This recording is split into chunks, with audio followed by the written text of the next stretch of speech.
Hello' guys, স্বাগতম সকলোকে মোৰ চেনেল আৰু ফেচবুক পেজলৈ। আশা কৰোঁ সকলো ভালেই আছে।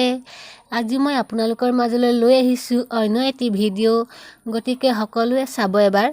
আহক পলম নকৰি ভিডিঅ'টো আগবঢ়াওঁ। আজি মই জাতিলাও ৰেচিপি বনাম। কেনেকৈ বনাম ভিডিঅ'টো চাই থাকিব শেষৰলৈকে।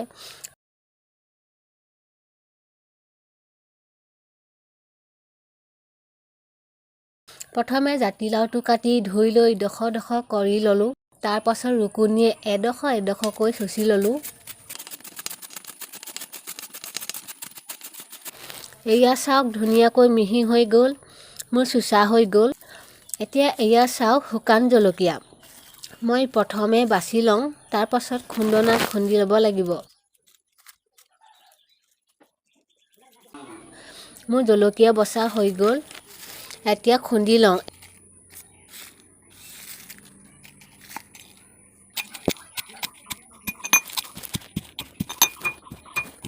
এয়া খুন্দা হৈ গ'ল।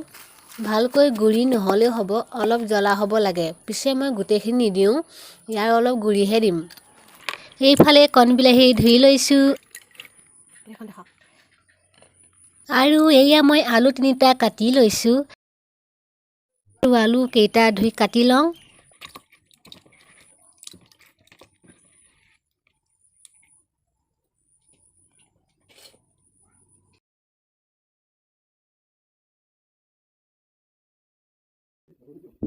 এয়া কাটি হৈ গ'ল। এতিয়া মই কেৰাহীটো পাতি লৈছোঁ। আচলতে কি জানে, জুইত বনোৱা যি বস্তুৱেই নহওক তাৰ সোৱাদেই বেলেগ। সেইবাবে মই টেষ্টি হ'বলৈ জুইত বনাইছোঁ। যি বস্তু বা চব্জিয়ে নহওক জুইত বনাই খাই ভাল লাগে। গেছত বেছি সুবিধাৰ বাবে আৰু সোনকাল হয় বাবে মানুহে প্ৰায়ভাগ গেছতেই বনাই খায়।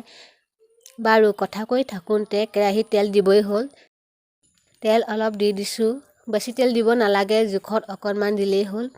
এইফালে জাতিলাও আৰু এয়া আলু, বিলাহী, পিঁয়াজ, নিমখ, হালধি আৰু এইফালে জ্বলা 1 চামুচ দিছোঁ। কিছুমানে জ্বলা বেছিকৈ খায় যদি সৰহকৈ দি খাবও পাৰি। যি চব্জিয়ে নহওক জ্বলা হ'লে ভাল লাগে। এতিয়া পিঁয়াজ দি দিওঁ।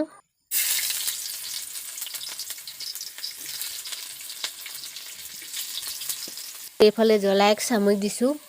কিছুমানে জ্বলা বেছিকৈ খায় যদি সৰহকৈ দি খাবও পাৰি। নিমখ হালধি দি দিছোঁ। অলপ লৰাই লৈ আলু বিলাহী দিছোঁ।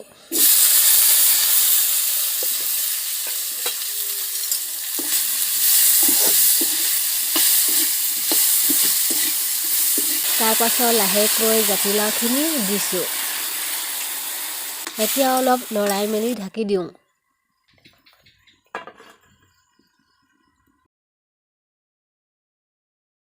এয়া চব্জি পূৰা সিজি আছে আৰু অলপ সিজক, কাৰণ জাতিলাও পানী ওলাই যায়, সেইবাবে পানীটো শুকাওক।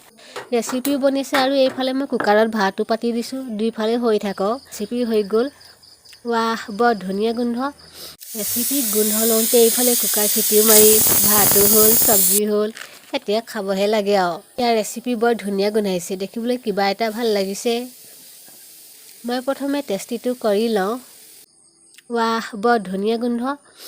টেষ্টিটো কৰি লওঁ।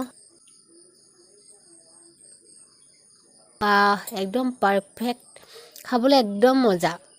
বাৰু আপোনালোকেও বনাই খাই চাব এবাৰ। ঠিক আছে তেন্তে গাইজ, আজিলৈ মোৰ ভিডিঅ'টো ইমানতে শেষ কৰিছোঁ। সকলোৱে মোক মৰম দিব বুলি আশা কৰিছিলোঁ। ধন্যবাদ।